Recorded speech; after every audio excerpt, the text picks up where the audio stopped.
Alright, so a bit of thrash metal then. Cool thing to do is start on the A string, alternative picking, palm muted. And what you saw me doing there, I was just kind of randomly using these little fourth harmonies there. So on the D, got a 5 there on the D, and 5 on the G as well. Can move them around, it sounds really cool with thrash. Might want to use one finger. Get that sort of hit the lights there. Alright, move them around, see how it sounds.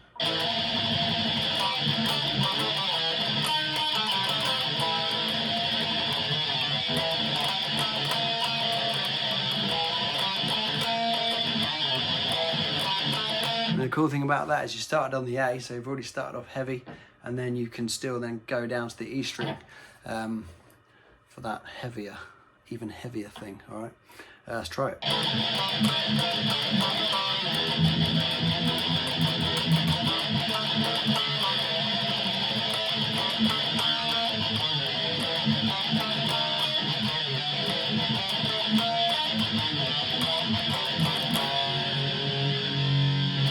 And then you're on the E.